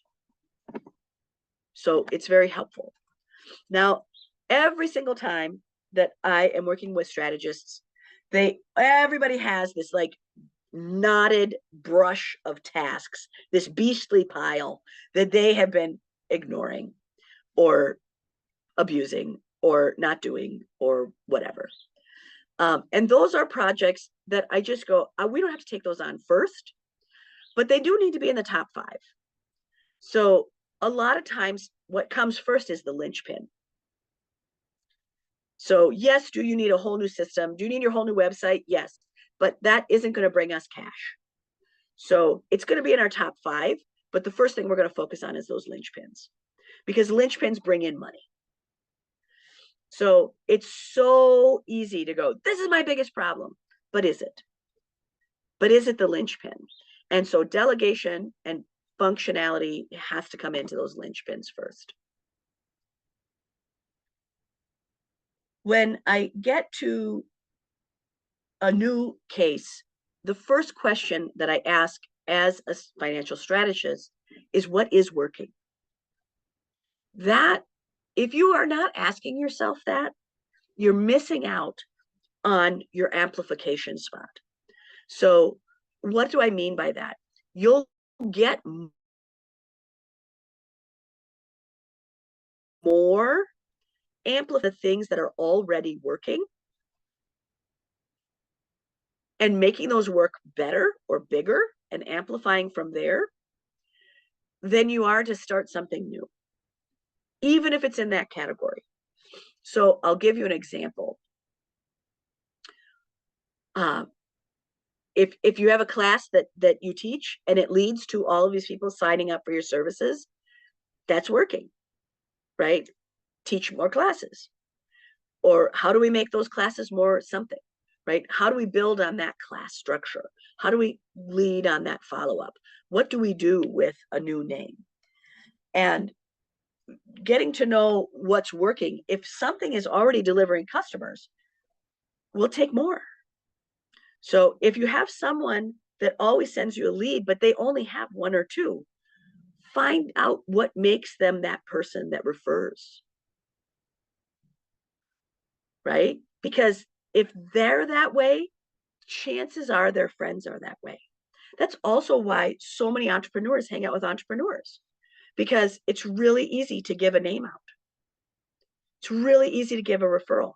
Now, little Mary Sunshine, who is home all day and not meeting with a lot of people, while she's lovely, doesn't have the capacity to give you the same referrals as, you know, the person who's the entrepreneur out there meeting people every hour. So look at what's working. And I would, again, give yourself kind of the top 5. What's working? And then I kind of look at who is there who's on your team that helps you stabilize your dream. And that is a really big conversation about delegation, is you want people that can help you stabilize your vision. And stabilizing your vision is the biggest reward, but it's also the biggest anxiety. So what happens if you can figure out who's going to help you stabilize this? Your anxiety goes down, the tension. And even if it only dropped 10%, I'll take that breath. I'll take that breath. And sometimes the people that are on my team are maybe people that attend my classes. That might be somebody that does my bookkeeping. That might be somebody that does my website. There are a lot of people. I would start identifying them. And it's different than just looking at resources, because resources can be very commoditized. This is really where your heart comes in. This is really when you go, that they got me, or they get me. They got me and they get me. They got me, they get me. Remember, you are your largest resource. So when you're doing delegation, when you're doing time management, when you're doing anything that's growing your business, you have to direct inward to direct outward. So if you want something more organized, you have to be more organized. If you want more gratitude from your customers, you have to give more gratitude, right? When we look at this person who owns obviously has these chickens, right? There's still a lot in the chicken house. He's not holding all of them. He's just going, okay, let me take this one, right? So you want to check in on yourself and what are your needs? And there's a lot, we all have a lot of chickens in the hen house. We have a lot of projects going. We have a lot of things that are producing, but sometimes I just need to hold still. And that holding still place, while I love meditation, while I love all those sacred stuff, it is again, how do you move forward, right? That Mary Oliver quote, what is your plan to do with your one wild, precious life, right? Mary Oliver. Right? What is your plan? Knowing inwardly what you need and not ignoring any anxiety or frustration will help you direct outward. If I feel crummy about something that's not working, it's really hard to go out and be awesome. I have to have that resolution. And that's something you don't get to delegate to anybody else. And that's the first thing, that if you can gain that attention to what is feeling crummy inward, it will allow you outwardly to be a little bit more magical. And sometimes I only need 5% magical. Now I remind people, right, about why I like money. And I like you to have money, because money only has one purpose, right? It's going to buy you some choices. And there are things, again, while I need resources here, I don't necessarily give out control. And these are, in financial prosperity, I'm looking for support, but I'm not looking to give away my power on, I'm not going to sign off my power on profitability. I'm not going to sign off my power on financial reserve. I'm not going to sign off my power on flow of resources. I'm not going to give away my foundational wealth, right? I'm going to direct how resources are going. I'm in charge of stability. I'm in charge of that growth. So when you're looking at delegation, there are a lot of things that you're not giving out to other people as power. This is your power. This is your power. And that is the very basis of what will let you sleep at night, is a strong financial underpinning that you understand will allow you to make 1,000 great choices, right? Having a financial reserve, man, it feels great. I feel like super person, right? So looking at the things that you know, your financial prosperity, I think, is really the magic we don't talk enough about. We don't talk enough about, but those are the places that you can focus your attention on, because all of those will give you the largest amount of power, and power that you don't want someone else to do. Now, this is the new recommendation for content, and especially the higher income that you are. And we know this is about parasocial relationships. So when we are looking at the importance of blogs, the importance of other things, this is the 4-7-11 rule. And it's something that I'm talking a lot about, because it used to be that people needed to see your product 7 times, right? Then it went to 11, then it went to 20. But now, the more people want to work with you, the more they feel that they have a relationship with you. So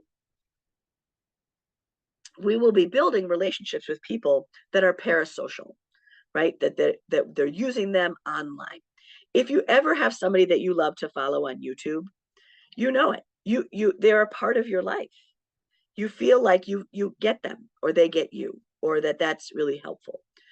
So now we are looking for somebody to see you over 4 different platforms, that they want 7 hours of content that's accessible about you, and that they want 11 different ways to be contacted. So they don't just want to see you once a year. They want to see you in all of these different ways. So if they're going, and a platform can be, I'll see you at the state fair, right? A platform contact can be a lot of different things. And that content can be you on a YouTube It can be you having a podcast. It can be you just showing different products you offer or doing before and afters. But right now, the minimum hours of content on any business person is 7 hours. And the people that have the most is the people that understand reels. So those reels are really 1 or 2 minutes. Those count as a contact, but people can go back to the base interview. So now you see interviews that you see a lot of them under 3 minutes. You see them under 1 minute, and you see this fast piece and you go, oh, I need to see the rest of this interview. So they still have the long form, but then they have the short form pieces because it allows them to have more contacts quickly. It's also a selling point for the podcast itself because the podcast can have a bunch of different sound bites in it. It's also why you want to take a breath after every point, right? Network equals net worth. Who you know and how you know them is going to decide how much wealth you have. Take a breath. Because the person doing your video needs to clip that. So it's something that you learn if you have a translator, that I can only say this many words at one time because the translator can't remember a bunch. So you'll learn to soundbite yourself with just that 1 second. But this is the biggest piece of information that I can remind people. So again, thank you for being here. I'm going to ask you what your takeaways are. And come on, don't we all need these new I love these little Highland cows. They're just so cute. The other thing is that I would give yourself a 30-day time period to go, let me look back at these notes and let me look at what's my vision in the next 30 days for delegation. And I would give yourself all 30. And I would remind yourself that everything that you think is your truth is based on what you already know. But a lot of the people that you're going to be bringing in are bringing in new knowledge. So the way you think about something may need to change. It may need to change. So here we go to our tips and takeaways. I hope I got you armed. I hope that you felt like I gave you some nutritious information. And then I'm just going to ask what you got and kind of share our love. And again, if you ever need to contact me, there's the phone number. You can just call. But AI hasn't learned how to read this kind of phone number yet. Isn't that fun? So I get to still put my phone number up until one day I won't be able to. Okay. Kathy, this was for you. Delegation was for you.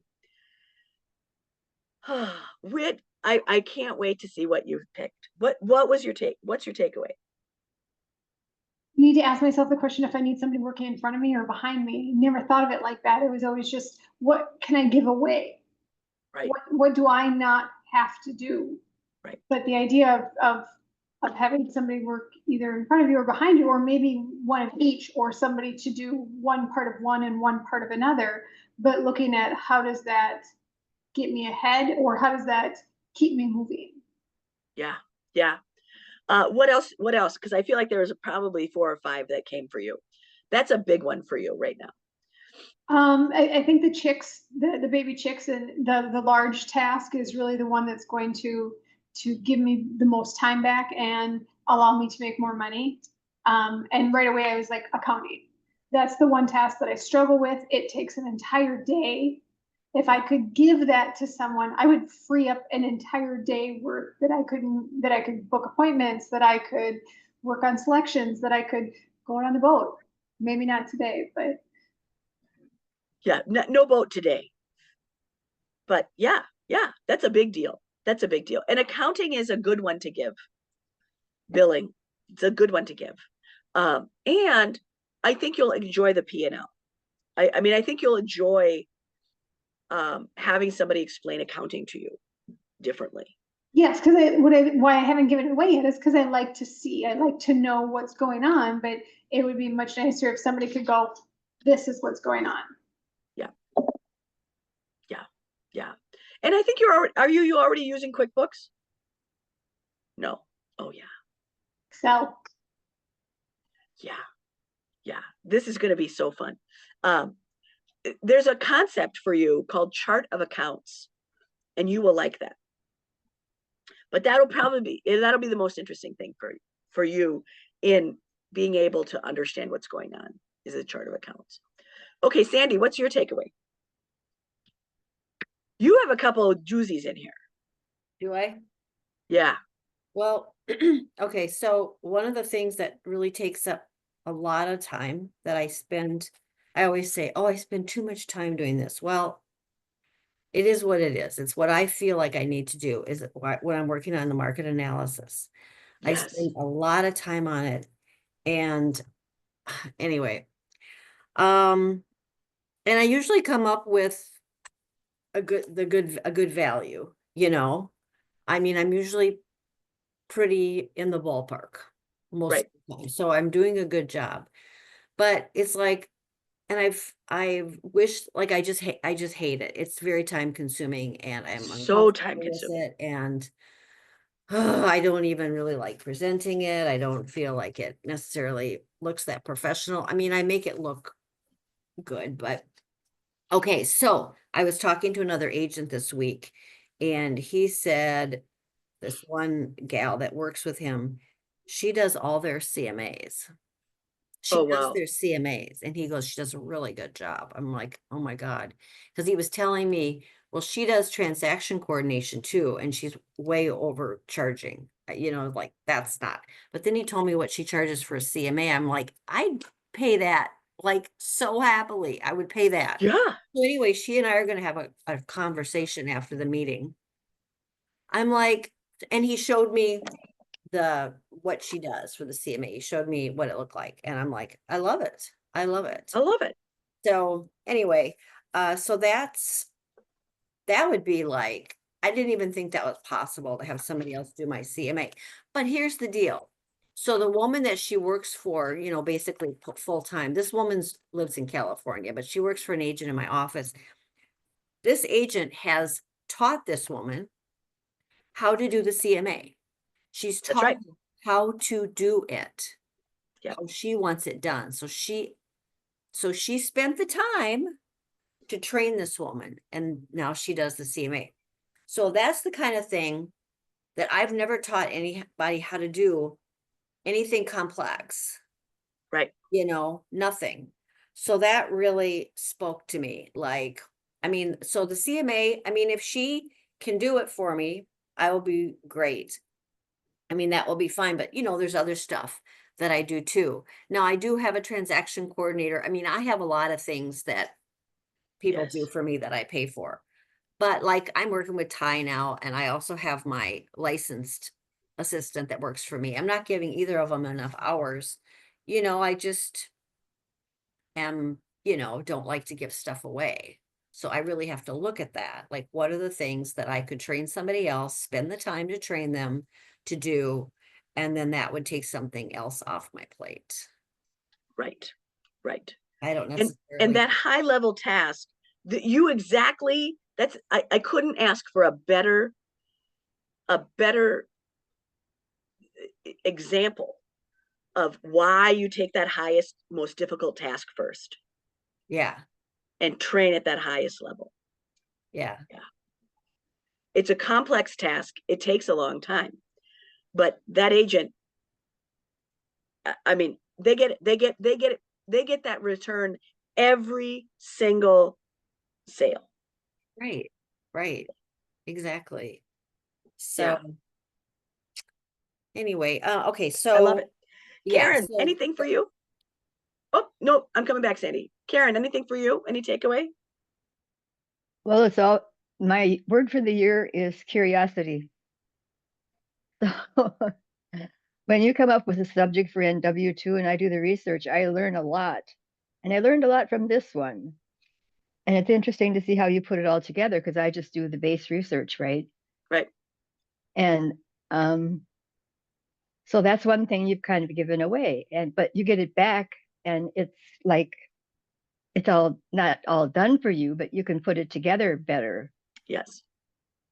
And I'm a writer, so I don't really have anybody to delegate to. So, but it's interesting to think about what I do and what I might be able to get somebody else to do. And what, yeah. So I outsourced my house cleaning, which was really good.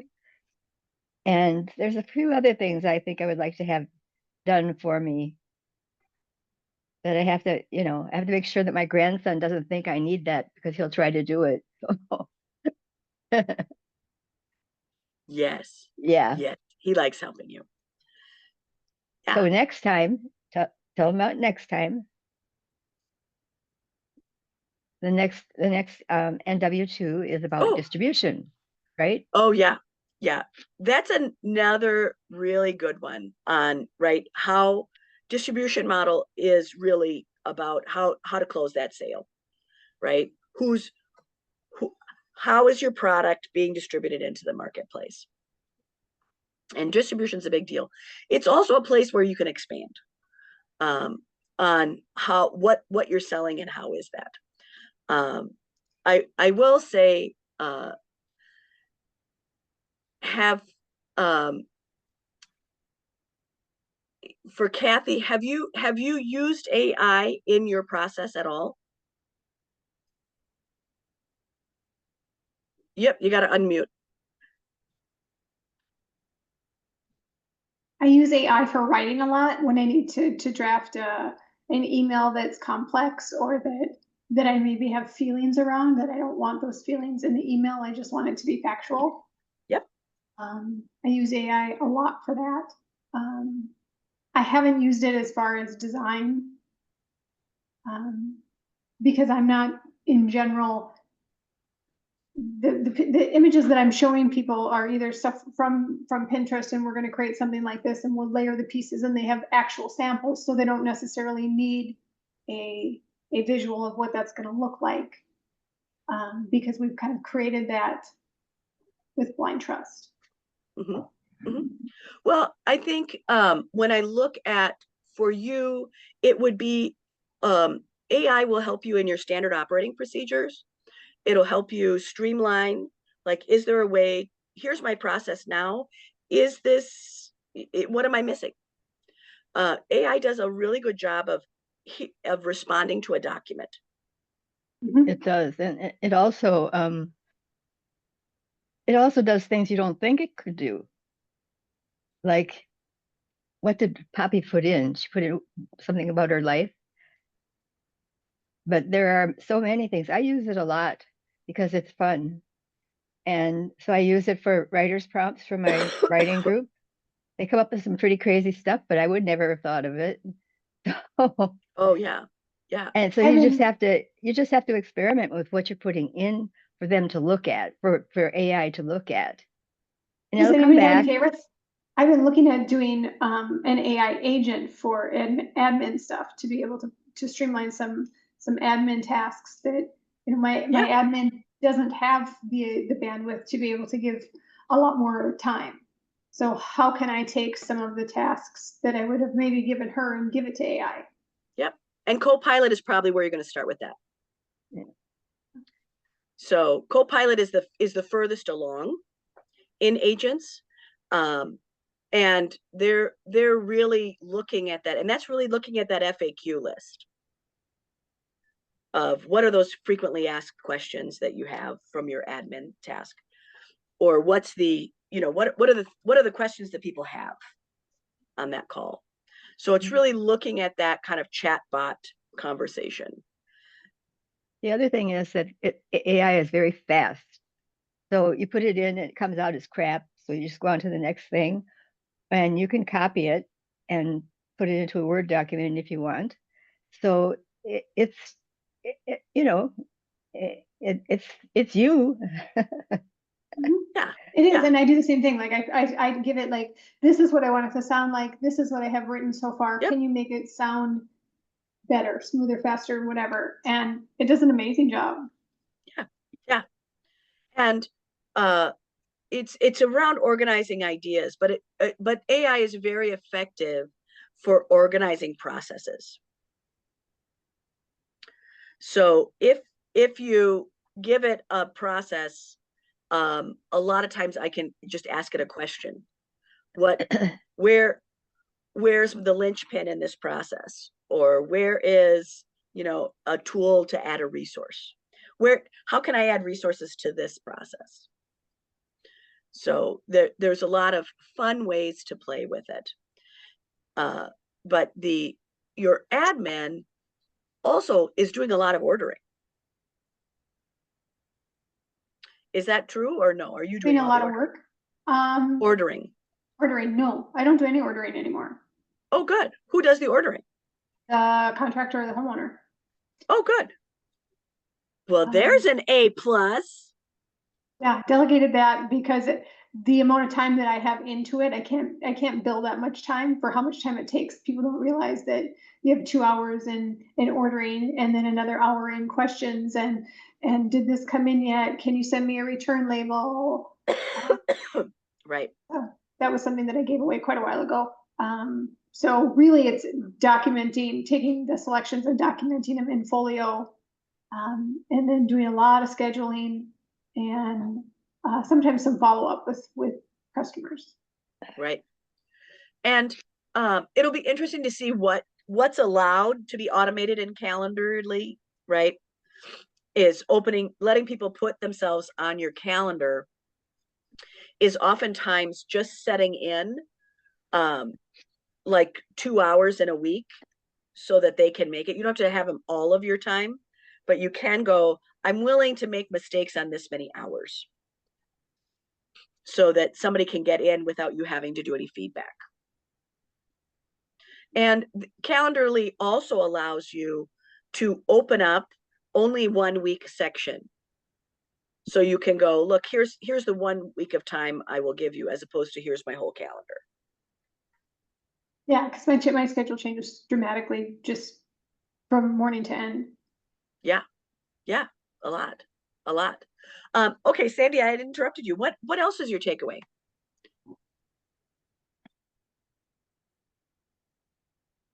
Well, I certainly have a lot to think about. Some of my personal tasks, my husband does. Yeah, totally. He's out snow blowing, and he usually also gets gas for me. Yeah, isn't that nice? He knows I hate it, and I go, "Can you go get gas for me? Here's my card." So, and he repairs everything around the house, of course. And anyway, but he won't let me hire a housekeeper, which is I shouldn't say he will. I'm gonna do it anyway. I mean, I have a few times, but he gets very anxious. Okay, so what else? I have a lot to think about here. And what else was I gonna say? Oh, this 4 platforms, 7 hours of content, 11 contacts. So I haven't done any reels. I don't even know how to do that. Yeah, but I will say what you have done is the live classes. Yes. And that has really changed things for you. Yes. Yeah. It's been good. It's just good to have them out there, to be able to advertise them, to be able to talk about them. Yep. Oh, she does classes. Oh, she does a lot of stuff, and so all the other events too. The building that I would do for you, can I give you a shortcut? Yeah. Yes. Is you just need to learn how to just take a 1 minute video of yourself. That's all. So if you have something to say, just learn to take a 1 minute video of yourself and then you'll be done. Just do it in 1 minute. That's right. Yeah. Yeah. And a lot of times that's just one point. Yeah. And you have so many good points, right? And that's it, right? Money only buys one thing. It's going to buy you some choices. So then that video goes onto Facebook and to Instagram. Yep. Okay. Yep. Okay. And I'll do it. Tells you how to put it. Okay. Yeah. Yeah. Yeah. Kathy, you do reels, don't you? Yeah. Do you have any tips for us? Yeah. She's like, no. Oh, come on. Well, you got to unmute. That's no fair to tell us a tip and then not tell us. Please give a tip. Well, I already told you all my magic. No, I'm just kidding. I'm actually not allowed to post on Instagram. I am a threat to the community. You are? Oh, they banned you. You're a So I threat to can't, the I can be on Facebook or on Instagram. I can look at stuff. But I'm not allowed to post or comment on anybody's stuff. And I don't know how to undo this. Oh, that is a problem. It is a Oh, huge problem. And they're like, if you think we made a mistake, let us know. So Yeah. once a week, I try to post something, I try and comment on something, and they let them know that it's a mistake. I've emailed them. I don't know what else to do. I'm kind of in that fuck you Facebook, fuck you Meta place because Have, there's no one to help you. Right. right. have you Mhm. posted on Instagram that you're having that problem? Or you can't She post? can't post. I can post on my Maybe personal some- account, and maybe that's what I should do is post on my personal account that I'm a threat to the community, which like I cannot understand. Like you see some of the crazy stuff on there, and I'm so not crazy. I Right. mean, there are people who already on Instagram that already know how to do that, who knew to contact. So maybe if you put that on your personal account, great somebody idea. might answer you. That's a Yeah. great I know a idea. lot of people have done that on Facebook that have their account taken away, and they've found somebody that can actually weed through that. Yeah. Yeah. Or I would just ask a friend. I mean, I would ask your close community. I've done that. I've asked everybody I know. Okay, good. All right. And had people work on it even. They're like, oh, just give me your phone. What? What? Yeah, Um, what? No, this doesn't work. Oh. Yeah. Um, Janine had to take down her whole account and put a new one up. That makes me sick. I have a lot of content on there. Yeah, she did too. And her point when her big site got stolen, because her site got stolen and no one could help her do that. And she had truly, we've invested thousands and thousands and thousands into that. And unable to this day to get it back. To this day.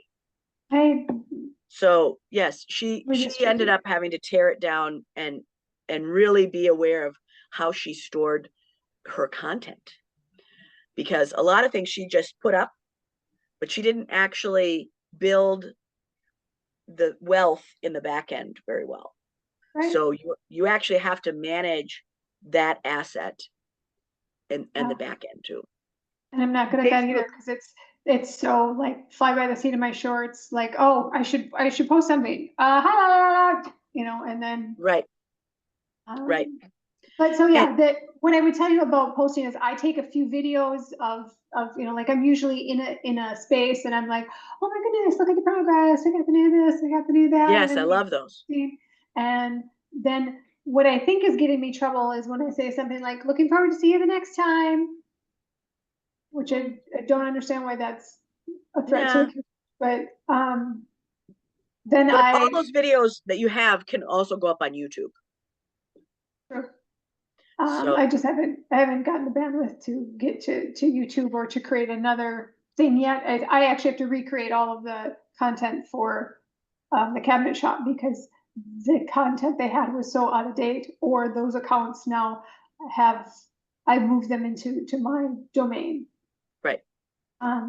So and then I just pick I replay them and I see which one I like the best, which one has the better lighting, or and then I just load it up right then and there, because if I don't do it right then and there, it won't happen. And I don't go into like all of the 2-minute task. It's a 2-minute task. Just do it. Just and whatever it is. And if I have cute hair that day, great. And if I don't, great. Yeah. I think that's an A+. So that would be my takeaway. I think that's an A+. You could do that really easily with listings. With what? With listings. Hey, I'm at a new listing. Look at how beautiful this kitchen is. Or yeah. Sandy's giving us some tours. I like the tours. Yeah. I like the tours. Okay. Well, again, for everyone who's watching, we are so glad you're here. But let's get some words of wisdom. Karen, what's the words of wisdom you have for us on delegation? Well, if you can give it away, you should. And you should think about if you're having resistance to delegating something that you know you hate doing, then why are you keeping it? If there's some sort of power there for you that you don't want to give away. You want to give away the task, but you don't want to give away the power, and you've already gone through that. And so when we think about, you know, I have a lot of tasks around the apartment that Michael used to do. And so now I have them and I can't delegate them, but I can change whether or not I need to do them. Right. So it's an ongoing process, I think, of deciding what part of your life or business can you give away that you're going to get back. Right. Right. Sandy, what's the words of wisdom you have for all of our friends watching this or us? Okay, well, besides the CMA that hopefully will be delegated soon, I'm going to look for another high level task that I'm doing. Think about that and think about how I would train somebody in to do that. So that's my words of wisdom. I love it. I love it. Kathy, what's your words of wisdom? The delegating doesn't mean giving away, but what you're doing is you're giving someone else some power and some growth, and so when you're delegating, you're actually really helping somebody grow. Yeah. And that feels Yeah. good. Mhm. I have, And that's a much more holistic conversation on delegating, Mhm. and that you're going to help them help you. Right. And that part of help me help you, help me help you, makes things work a lot better. and I just want All to right. say, back up. You know, if you're going to post something, post it somewhere else where you can get it again. I know some people just, you know, they do their phone, they post, and they don't save it anywhere else. So if you don't save it somewhere else and your account goes away, you've lost it. I know Facebook has a thing where you can download all of your stuff, but it's very clumsy to get It is. it back. But it's possible. Well, Instagram Facebook doesn't have that. is no longer holding all of our mementos anymore. So they all the lives will be eaten in 30 days. So I have some news media outlets that are literally trying to download 100 megatons of data. I mean, Oh, it's what's crazy. happening? What? Let's, So Facebook is no longer going to keep all of the media that you have up there for long periods. So if you did a Facebook Live or you have a video up there, they will automatically be deleted at 30 days. So for people who have a lot of historical information, Huh. right, that they were Facebook Living for lots of different events, like news companies, things like that, they all have to pull their data off by the 24th of this month. Think about all the photos of your kids and stuff that you plan on That's going not back yet. to? That's not on this round. But Okay. yes, all of the things that you are storing on Facebook as your backup will no longer do that. But right now they're really focusing on lives. So that's the first thing. But yes, you will have to go back if you want the things that you've posted on Facebook. You will have to keep them in your own file. good to know. Yeah. Thanks, Meta. Okay, gotta go. The memories will still be coming. All right. Have a great day, everyone. Thanks for You too. coming. Nice to see Thank everybody. you. Bye-bye. Bye.